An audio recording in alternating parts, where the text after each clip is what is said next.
Hello everyone, welcome to Success with Rai Academy. 29 अगस्त 2021 के दैनिक जागरण के राष्ट्रीय संस्करण को आज की इस वीडियो में हम डिस्कस करेंगे। तो चलिए वीडियो को शुरू करते हैं। सबसे मेन हेडिंग जो है वो मोदी का स्टेटमेंट है कि गुरुओं की कृपा से साथियों को अफगानिस्तान से लाता जा रहा है भारत। और ये स्टेटमेंट दिया गया है जलियांवाला बाग जो है उसको रिन्यू एक तरीके से किया गया है, उसका नवीनीकरण किया गया है।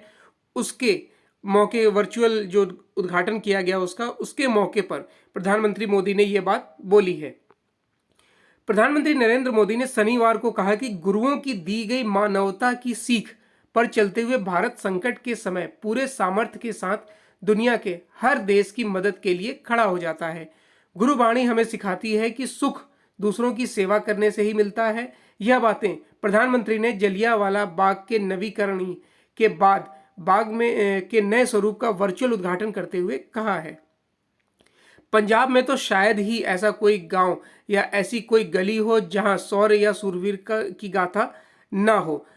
नवी जलियांवाला बाग की तरह राष्ट्रीय स्मारकों के नवीकरण के बारे में मोदी ने कहा कि प्रयागराज में 1857 से लेकर 1947 तक की क्रांति को प्रदर्शित करने वाली देश की पहली इंटरैक्टिव गैलरी का निर्माण जल्द ही पूरा हो जाएगा। क्रांतिवीर चंद्रशेखर आजाद को समर्पित यह आजाद गैलरी क्रांति से जुड़े उस समय के दस्तावेजों का डिजिटल अनुभव देगा।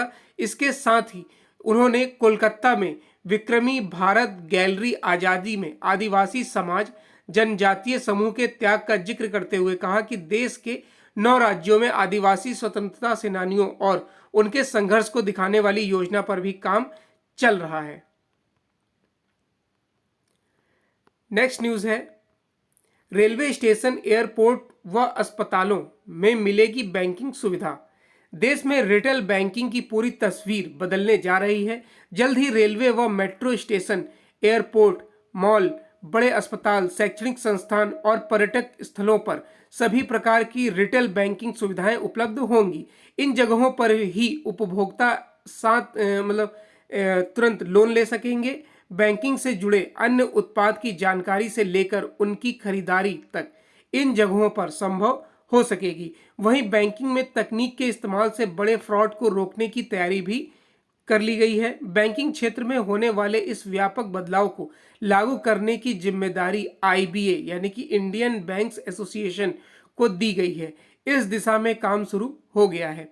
वित्त मंत्रालय के वित्तीय सेवाएं विभाग के सचिव देवाशीष पांडा ने बताया कि अब इस प्रकार की तकनीक का इस्तेमाल शुरू होने जा रहा है, जिनकी मदद से जैसे ही किसी खाते से असामान्य लेन देन होगा तो बैंकिंग प्रणाली पर रेड फ्लैग अलर्ट आ जाएगा। इसका फायदा यह होगा कि पूरी प्रणाली सचेत हो जाएगी और फ्रॉड होने से रोका जाएगा। सार्वजनिक बैंकों के लिए हाल ही में जारी इनहैंड्स एक्सेस एंड सर्विस एक्सलेंस यानी कि 4.0 के तहत ये बदलाव किए जा रहे हैं। इसमें सभी प्रमुख सार्वजनिक जगहों पर बैंक के कियोस्क खोलने का प्राविधान किया गया है, जहां बैंक की शाखा जैसी सभी सुविधाएं मिलेंगी। पर्सनल लोन तक लिया जा सकेगा।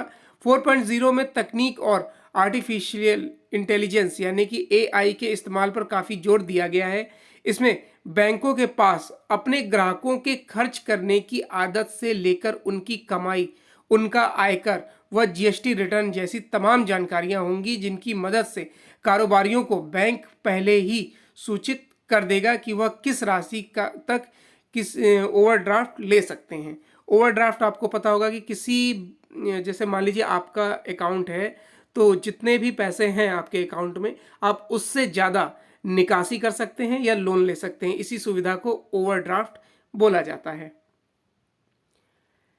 नेक्स्ट न्यूज़ है, भाविना ने पैरालंपिक में रचा इतिहास। भारत की भाविना पटेल इतिहास रचते हुए पैरालंपिक टेबल टेनिस स्पर्धा के फाइनल में पहुंचने वाली पहली भारतीय बन गई हैं।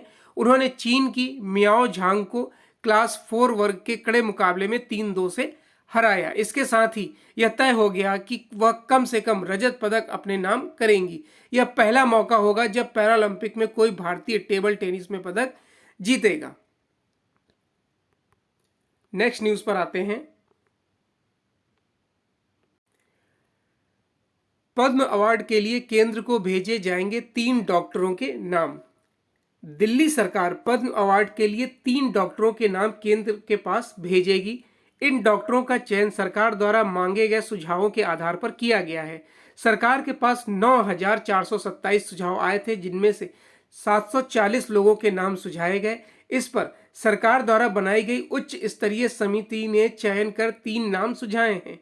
उच्च स्तरीय समिति उप मुख्यमंत्री मनीष सिसोदिया के नेतृत्व में बनाई गई थी, जिसमें मुख्य सचिव विजय देव व सरकार के अन्य वरिष्ठ अधिकारी शामिल थे। जिन डॉक्टरों के नाम पद्म अवार्ड के लिए भेजे जाएंगे उसमें ILBS के vice chancellor doctor SK Sarin, Lok Nayak अस्पताल के चिकित्सक डॉक्टर सुरेश कुमार व मैक्स ग्रुप के डॉक्टर संदीप बुद्धि राजा शामिल हैं। इन नामों को जल्द ही केंद्र के पास भेजा जाएगा। तो SK सरीन जो है, उन्होंने देश का पहला प्लाज्मा बैंक शुरू किया था। डॉक्टर SK सरीन ILBS यकृत एवं पित्त विज्ञान संस्था के वाइस चांसलर हैं। उन्होंने देश ही नहीं दुनिया का सबसे पहला प्लाज्मा बैंक चालू किया था। और फिर है डॉक्टर संदीप बुद्धि राजा ने सबसे पहले शुरू किया था प्लाज्मा उपचार। दिल्ली ही नहीं पूरे उत्तर भारत में कोरोना के मरीज मैक्स अस्पताल में इलाज कराने आते थे। मैक्स अस्पताल के group medical director doctor Sandeep बुद्धि राजा ने उनका इलाज किया। उन्होंने देश के सबसे पहला प्लाज्मा ट्रीटमेंट शुरू किया था। डॉक्टर सुरेश कुमार की देखरेख में सबसे ज़्यादा कोरोना मरीज का इलाज हुआ है। डॉक्टर सुरेश कुमार लोक नायक अस्पताल के चिकित्सक अधीक्षक हैं। इनकी देखरेख में देश के सबसे ज़्यादा 20,500 कोरोना मरीजों का इलाज किया गया है। इसके अलावा इन्होंने देश का दूसरा प्लाज्मा बैंक भी शुरू किया। नेक्स्ट न्यूज़ पर आते हैं। रूस से 70,000 AK-103 राइफलें खरीदेगा भारत। अफगानिस्तान में अमेरिकी सैनिकों द्वारा छोड़े गए हथियार भारत में सक्रिय आतंकियों के हाथ लगने की आशंका के बीच भारत रूस से 70,000 AK-103 राइफलें खरीदने जा रहा है। वायुसेना से आपातकालीन खरीदारी के तहत रूस से AK-103 राइफल खरीदने का करार किया गया है। ये राइफलें वायुसेना की मौजूदा इंसॉस राइफलों की जगह लेगी। वायुसेना को फिलहाल 1.5 लाख नई असॉल्ट राइफलों की जरूरत है। नई AK-103 राइफलें अगले कुछ माह में वायुसेना में शामिल हो जाने की उम्मीद है। इससे आतंकी हमलों से निपटने की उनकी क्षमता बेहतर होगी। सरकारी सूत्रों ने बताया कि रूस से 70,000 असॉल्ट राइफलें खरीदने के लिए आपातकालीन प्रावधान के तहत पिछले सप्ताह लगभग 300 करोड़ रुपए के अनुबंध पर हस्ताक्षर किए गए हैं। कुछ फैक्ट्स हैं, ये जान लेते हैं। AK-103 राइफलें AK-47 का हल्का और ज़्यादा सुरक्षित अपग्रेडेड वर्जन है। यह आधुनिक खूबियों से लैस बेसिक इन्फेंट्री की असॉल्ट राइफल है। इसकी मैगजीन में 30 बुलेट लोड हो सकती हैं। AK सीरीज की राइफल में विभिन्न पुराने वर्जन की मैगजीन भी इसमें काम कर सकती है। इसमें टेलीस्कोप और नाइट विजन के साथ ही चाकू और ग्रेनेड लॉन्चर भी है। फर्क समझते हैं इस AK-47 और इसमें कि इसमें 1 मिनट में 650 राउंड तक फायरिंग की जा सकती है और AK-47 में 600 राउंड फायरिंग की जा सकती थी। यह ऑटोमेटिक और सेमी ऑटोमेटिक मोड पर सटीक निशाना लगाने में सक्षम और ज़्यादा सुरक्षित है। फुल ऑटोमेट पर यह अस्थिर और थोड़ा असुरक्षित था। 50 मीटर की रेंज तक निशाना साध सकती है और जबकि AK-47 400 मीटर तक निशाना साध सकती थी। तो ये फ़र्क है AK-103 और AK-47 में। नेक्स्ट न्यूज़ पर आते हैं। तो इसमें न्यूज़ है हमारी नेक्स्ट, दिल्ली और बंगाल भी जुड़े वन नेशन वन कार्ड कार्यक्रम से। राशन कार्ड की देशव्यापी जो पहुंच है उसे सुनिश्चित करने के लिए केंद्र सरकार ने कार्यक्रम में केंद्र सरकार का जो कार्यक्रम है उसमें दिल्ली और बंगाल भी शामिल हो गए हैं।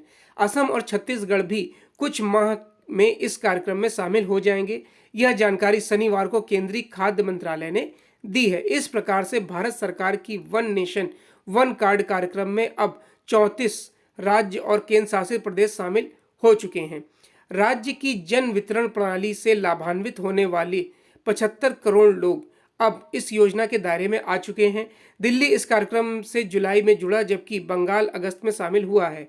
कार्यक्रम में हर महीने औसतन 2.2 करोड़ लोगों के जुड़ने की गति बनी हुई है। कार्यक्रम में सबसे ज्यादा बिहार 10.14 करोड़, इसके बाद आंध्र प्रदेश 6.92 करोड़, उसके बाद राजस्थान 4.56 करोड़ से लोग जुड़े हुए हैं। नेक्स्ट न्यूज पर आते हैं। नेक्स्ट न्यूज है, अमृत महोत्सव के दौरान संविधान को जाने अभियान चलाएगा केंद्र। स्वतंत्रता के 75वें वर्ष के मौके पर मनाए जा रहे आज़ादी का अमृत महोत्सव के दौरान भारत के संविधान निर्माण की प्रक्रिया से देश के आम लोगों को रूबरू कराया जाएगा। सूचना प्रसारण मंत्री अनुराग ठाकुर ने फोटो प्रदर्शनी मेकिंग ऑफ द कॉन्स्टिट्यूशन और वर्चुअल फिल्म पोस्टर प्रदर्शनी चित्रांजलि 75 का उद्घाटन करने के दौरान यह बात कही है। यह कार्यक्रम न्यू इंडिया की यात्रा को प्रदर्शित करने और स्वतंत्रता संग्राम के गुमनाम नायकों सहित स्वतंत्रता सेनानियों के योगदान का जश्न मनाने के उद्देश्य से किया गया है। सूचना प्रसारण मंत्रालय के विभिन्न मीडिया इकाइयों द्वारा मनाया जा रहे आइकॉनिक वीक के हिस्से के रूप में इस प्रदर्शनी का आयोजन किया गया है। अनुराग ठाकुर ने केंद्रीय मंत्रियों जी किशन रेड्डी, मुरुगन और मीनाक्षी लेखी की मौजूदगी में हुए इस समारोह के दौरान कहा कि ई फोटो प्रदर्शनी का उद्देश्य लोगों को संविधान निर्माण की प्रक्रिया के बारे में जानकारी देना है। यह प्रदर्शनी जन भागीदारी की दिशा में एक कदम है, जो न केवल देश के युवाओं को संविधान के बारे में जानने के लिए प्रोत्साहित करेगी, बल्कि उन्हें उनके अधिकारों के बारे में शिक्षित करेगी, साथ ही उन्हें राष्ट्र के प्रति उनके कर्तव्यों की भावना को लेकर जागरूक करेगी। नेक्स्ट न्यूज है, ताइवान के पास से गुजरे अमेरिकी नौसेना के युद्धपोत, भड़का चीन। अमेरिकी नौसेना के युद्धपोतों के ताइवान के पास से गुजरने पर चीन भड़क गया है। बीजिंग ने इस कदम को उकसावे वाला करार दिया है और अमेरिका को क्षेत्रीय शांति और सुरक्षा के लिए बड़ा खतरा बताया है। अमेरिका के 2 युद्धपोत शुक्रवार को ताइवान स्ट्रेट से होकर गुजरे थे। इनमें से एक अमेरिकी नौसेना का युद्धपोत USS किड और दूसरा तटरक्षक बल का पोत मुनरो बताया गया। अमेरिकी नौसेना ने कहा कि उसके पोत ताइवान स्ट्रेट में अंतर्राष्ट्रीय जल क्षेत्र से गुजरे और चीन द्विपक्षीय क्षेत्र ताइवान को अपना मानता है। इस क्षेत्र पर बलपूर्वक कब्जा करने की धमकी भी दे चुका है। चीनी रक्षा मंत्रालय ने शनिवार को अपनी वेबसाइट पर एक बयान जारी कर कहा कि हम कड़ा विरोध और कड़ी निंदा करते हैं। मंत्रालय ने कहा कि 160 किलोमीटर में फैले ताइवान स्ट्रेट की शांति, स्थिरता और सुरक्षा के लिए अमेरिका सबसे बड़ा खतरा है और अमेरिका के इस तरह के कदमों को चीन अपने लिए चुनौती मानता है।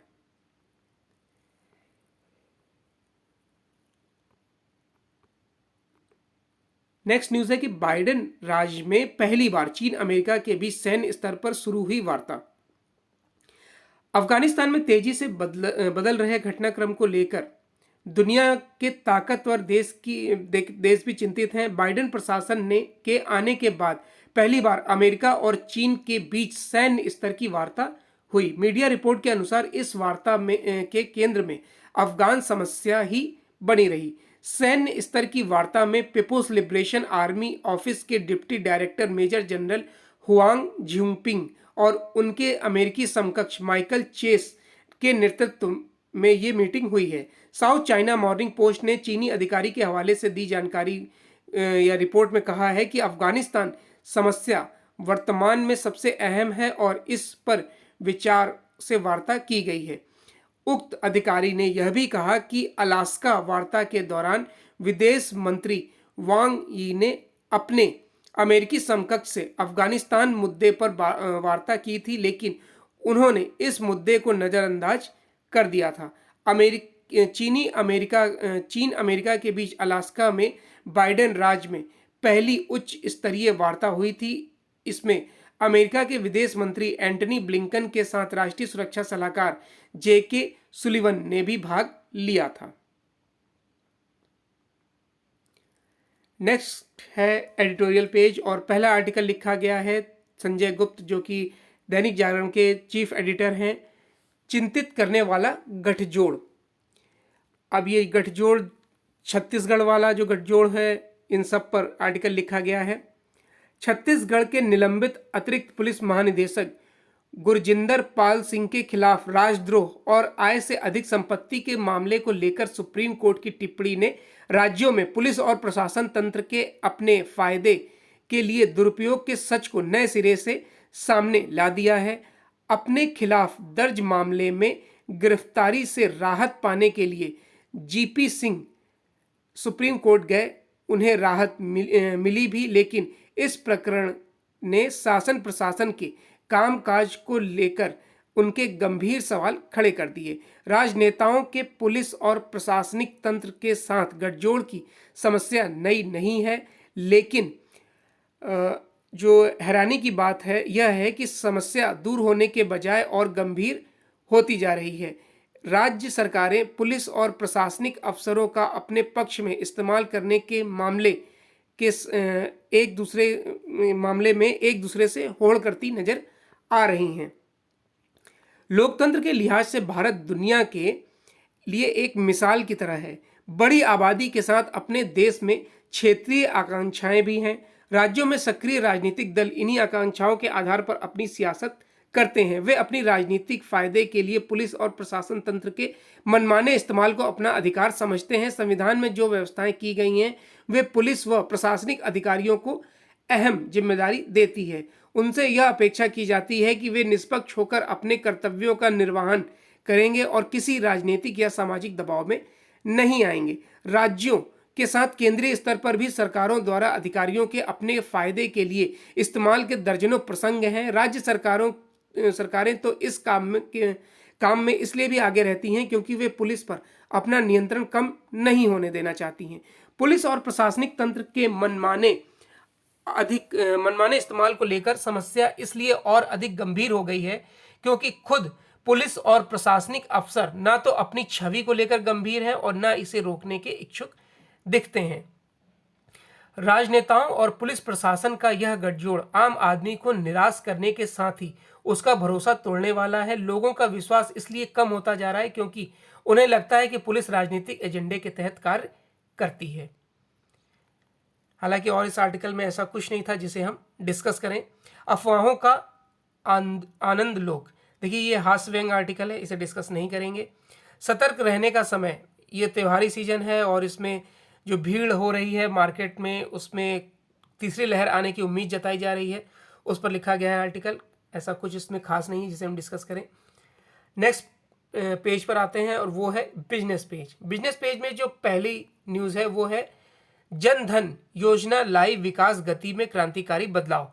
ये स्टेटमेंट दिया है प्रधानमंत्री ने।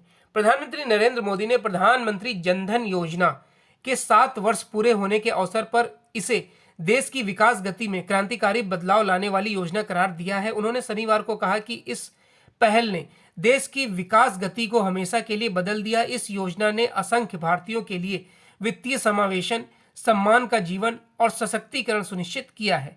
प्रधानमंत्री ने एक ट्वीट में कहा कि प्रधानमंत्री जनधन योजना के 7 वर्ष पूरे हो रहे हैं। यह ऐसी पहल है जिसमें भारत के विकास की गति को हमेशा के लिए बदल दिया है। जन धन योजना ने पारदर्शिता को मजबूत करने में भी मदद की है। इस अवसर पर उन्होंने इस योजना को सफल बनाने में योगदान देने वाले सभी लोगों की सराहना करते हुए कहा कि उनके प्रयासों ने भारत के लोगों के जीवन को बेहतर बनाना सुनिश्चित किया है। प्रधानमंत्री जनधन योजना के तहत बैंक खाता धारकों की संख्या बढ़कर 43 करोड़ तथा इनमें जमा राशि बढ़कर 1.46 लाख करोड़ रुपए के पार पहुंच गई है। वित्त मंत्रालय ने शनिवार को यह जानकारी दी है।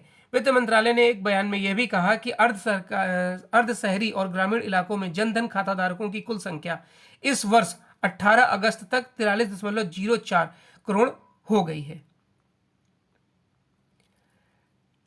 नेक्स्ट न्यूज पर आते हैं। रेट्रोस्पेक्टिव टैक्स वापसी नियमों का मसौदा जारी। केयर्स एनर्जी, वोडाफोन जैसी कंपनियों पर लगाए गए रेट्रोस्पेक्टिव टैक्स को समाप्त करने की प्रक्रिया पूरी करने के लिए शनिवार को आयकर विभाग ने नियमों का मसौदा जारी किया है। इसके तहत इन कंपनियों को सरकार के खिलाफ दायर अपने सभी मुकदमों को वापस लेने का शपथ पत्र देना होगा और कानूनी रूप से यह घोषित करना होगा कि भविष्य में भी वे सरकार के खिलाफ इस प्रकार की कोई कानूनी कार्रवाई के लिए कदम नहीं उठाएंगे। हाल ही में रेट्रोस्पेक्टिव यानी कि पूर्व समय से लागू किया गया वर्तमान नियम टैक्स की समाप्त करने के लिए सरकार की तरफ से टैक्स कानून में संशोधन किया गया है। देखिए, पहले के वीडियो में जब ये रेट्रोस्पेक्टिव टैक्स खारिज किया गया था, तो उस न्यूज़ को जब हमने डिस्कस किया था तो रेट्रोस्पेक्टिव टैक्स के बारे में आपको विस्तार से बताया गया था। उसमें बताया गया था कि जैसे कोई कंपनी दिवालिया हो गई है और एक नई कंपनी उसका अधिग्रहण करती है, तो इस पर जितने भी लोन होंगे या जितना भी इस पर बकाया होगा, वो पहले के टैक्स नियम के आधार पर ही, यानी कि तब से लेकर अब तक जितना ये दायरा है उस पर ये टैक्स ब्याज सहित लगेगा। इसमें क्या हो रहा था कि इसमें जो कंपनियां अधिग्रहण कर रही थी उनको नुकसान होता था, इसलिए वे या तो इनका अधिग्रहण नहीं करती थी, इससे ये कंपनियां और लॉस में जाती थी, या फिर जो एफडीआई प्रवाह था, जो विदेशी कंपनियां भारत में निवेश करना चाहती थी, इस टैक्स की वजह से वो भी दिलचस्पी कम ले रही थी। वे ऐसी कंपनियों का अधिग्रहण ही नहीं करना चाहती थी जिन पर बहुत ज़्यादा बकाया हो, क्योंकि फिर उन्हें फ़ायदा इसमें कम दिखता था। तो इससे एफडीआई भी काफ़ी प्रभावित हो रहा था, इसलिए इस टैक्स को हटाना जरूरी हो गया था और फिर इस टैक्स को हटाया भी गया, जो कि अब भविष्य में काफ़ी बेहतर संभावनाएं प्रदर्शित कर सकता है। अब नेक्स्ट न्यूज़ पर आते हैं, जो है स्पोर्ट्स पेज से। स्पोर्ट्स पेज में पहली न्यूज़ है कि आज खेल दिवस पर आ सकता है सोना। टोक्यो पैरालंपिक खेलों के फाइनल में पहुंचकर इतिहास रचने वाली भाविना पटेल रविवार को राष्ट्रीय खेल दिवस पर देश को स्वर्ण पदक दिला सकती हैं। जब देश रविवार को राष्ट्रीय खेल दिवस मना रहा होगा, तब गुजरात की यह खिलाड़ी सोना जीतकर देशवासियों को जश्न मनाने का एक और मौका दे सकती हैं। भाविना ने शनिवार को चीन की मियाओ झांग को हराकर फाइनल में जगह बनाई है। उन्होंने यह मैच 7-11, 11-7, 11-4, 9-11, 11-8 से जीता है। नहीं होगा पुरस्कार वितरण समारोह। हॉकी के जादूगर कहे जाने वाले मेजर ध्यानचंद के जन्मदिन 29 अगस्त को हर साल राष्ट्रीय खेल दिवस के रूप में मनाया जाता है। इस दिन देश के राष्ट्रपति खेल के क्षेत्र में विभिन्न पुरस्कार प्रदान करते हैं, जिनमें मेजर ध्यानचंद खेल रत्न पुरस्कार, अर्जुन पुरस्कार और द्रोणाचार्य पुरस्कार जैसे पुरस्कार शामिल हैं। हाल ही में इस बार संपन्न हुए टोक्यो ओलंपिक और उसके बाद जारी टोक्यो पैरालंपिक के कारण पुरस्कार वितरण समारोह का आयोजन नहीं किया जा रहा है। खेल मंत्रालय ने पहले ही बता दिया था कि इन पुरस्कारों के लिए खिलाड़ियों का चयन ओलंपिक और पैरालंपिक के प्रदर्शन के आधार पर किया जाएगा। तो ये आज का 29 अगस्त 2021 का दैनिक जागरण का राष्ट्रीय संस्करण था। आई होप आपको वीडियो अच्छा लगा होगा। अगर वीडियो अच्छा लगा हो तो लाइक और शेयर कर दीजिएगा। वीडियो देखने के लिए धन्यवाद।